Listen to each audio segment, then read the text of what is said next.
Hello first year students. Now we'll try to learn about metachromatic granule staining. Metachromatic granule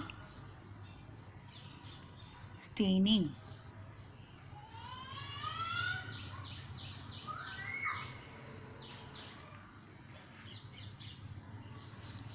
Metachromatic granules are the granules of polymerized metaphosphates. They are made up of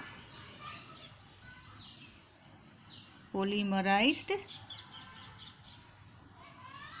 metaphosphates.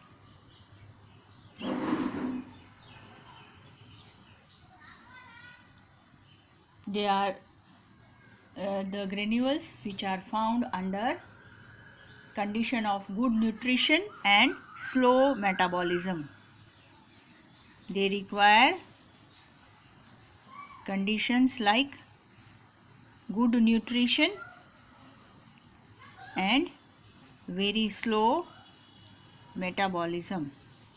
So in these two conditions they give too much amount of granules in their bacterial cells.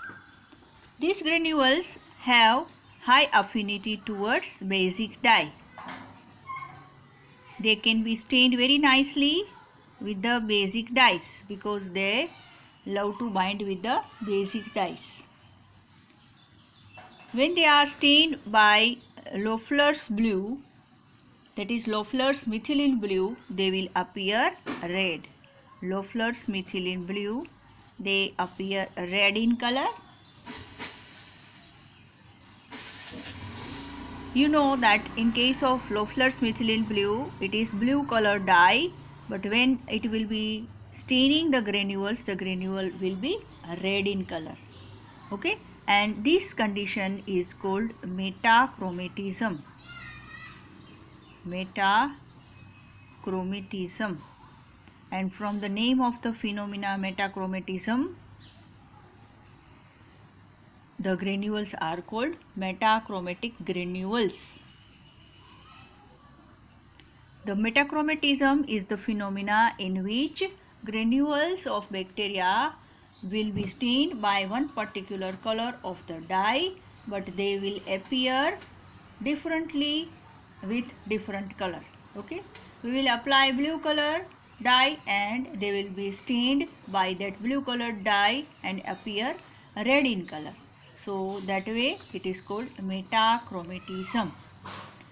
Metachromatic granules are there in the bacterial cells in different amount depending on the species.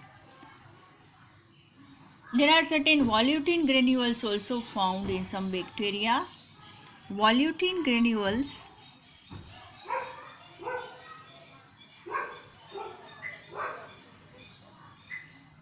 are found in certain bacteria like Spirillum volutans,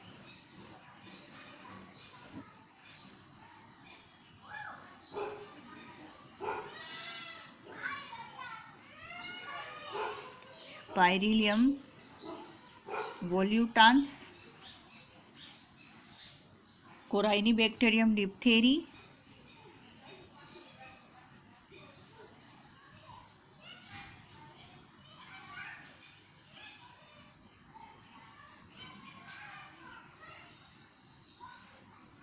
and Culobacter,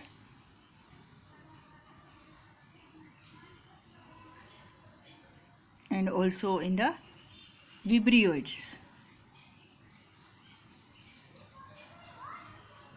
So there are several species, Spirillum, Corynebacterium, Culobacter and Vibrioids, in which volutine granules are found. The granules may contain inorganic polyphosphate or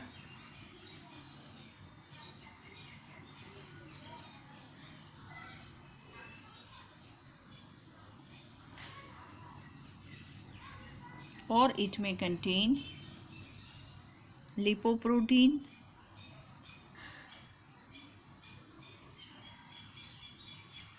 or it is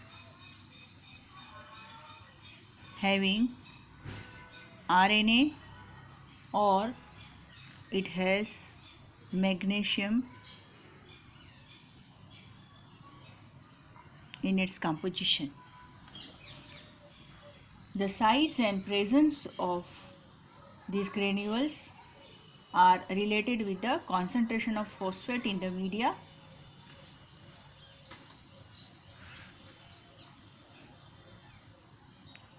The presence and size of this granule depend on certain things like presence of phosphate, concentration of phosphate in the media, then type of the energy source, which type of energy source is found or given to the bacteria, and also it depends on the presence of certain specific divalent ions. Okay.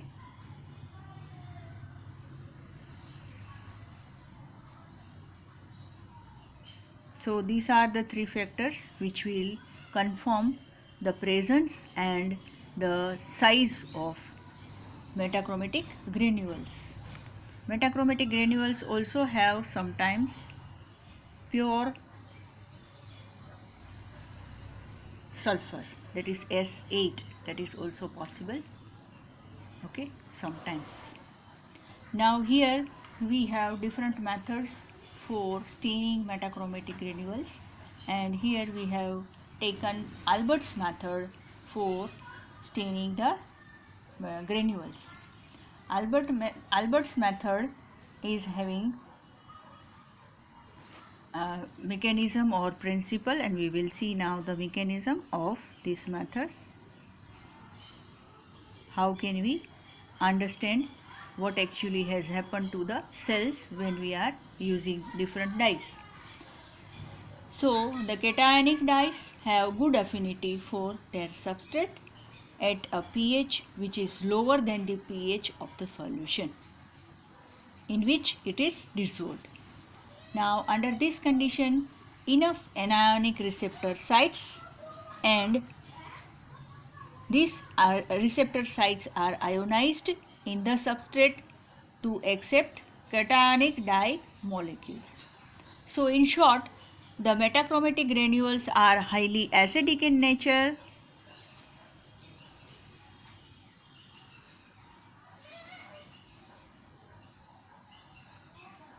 whereas they can be selectively stained by acidified basic dye. So here the dye which we are using is basic dye, but we acidify it. So acidified basic dye is prepared to stain these granules. The pH of the dye solution is to be adjusted in such a way that is usually acidic pH 2.8, that it is acidic to the cytoplasm. This dye will be acidic to the cytoplasm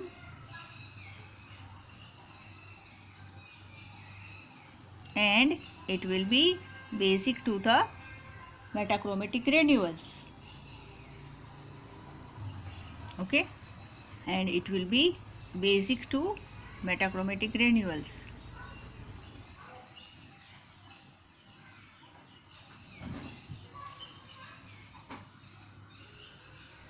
So what will happen? The granules will get stained and cytoplasm will not get stained.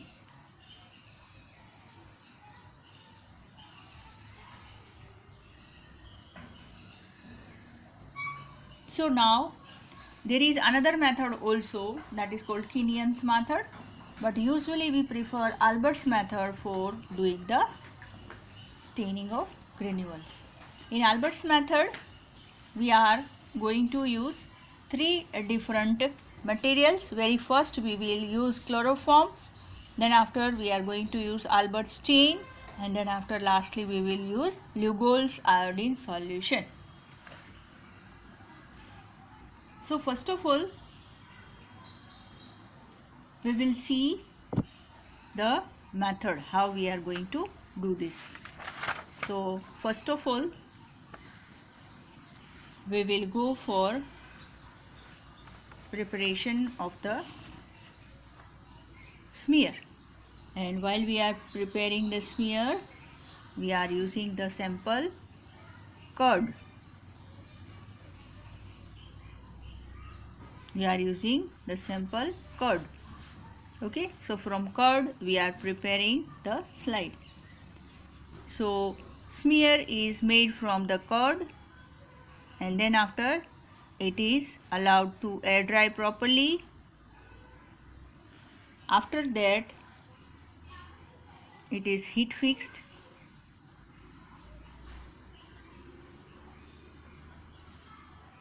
and then after it is dipped in chloroform for 2 minutes.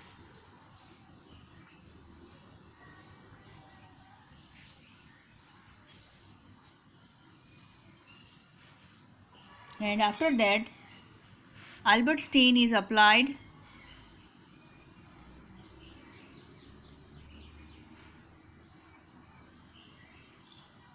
on the smear, and for 7 minutes it is allowed to react along with the heating treatment.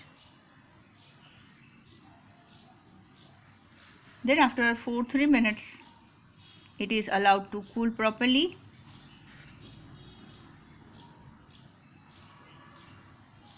and then after it is washed with distilled water.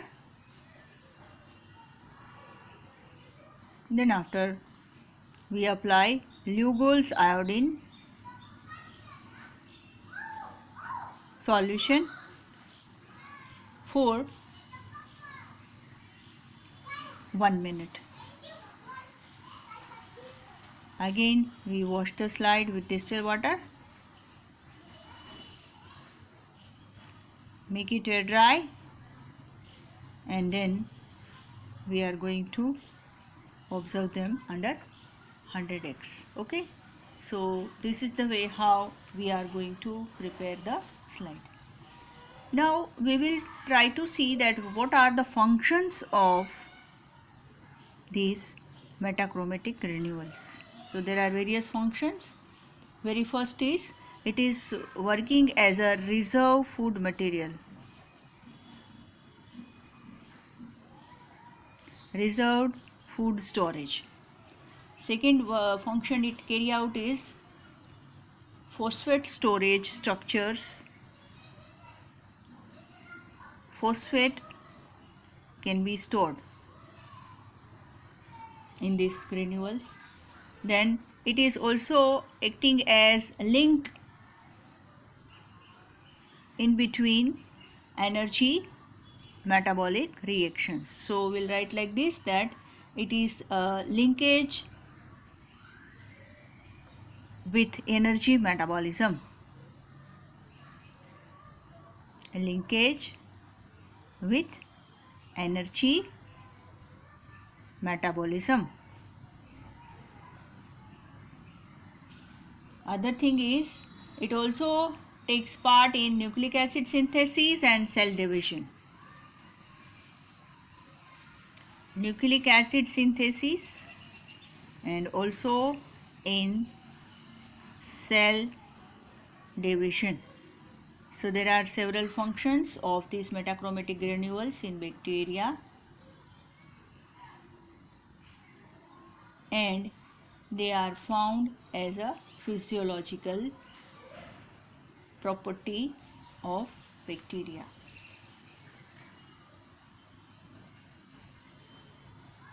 If you want to see their structure, it will be like this.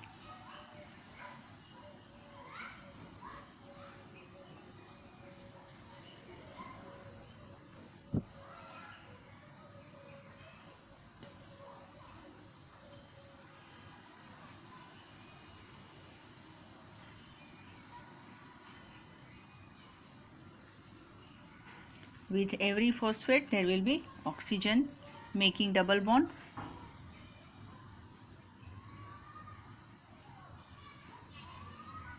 And with phosphate on other end there will be hydroxyl group. So this is the structure of polyphosphate.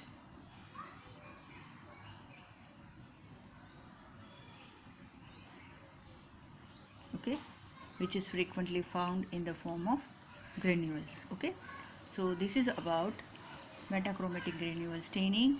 Now in the next episode we are going to see how actually we are going to perform this practical. Okay, thank you.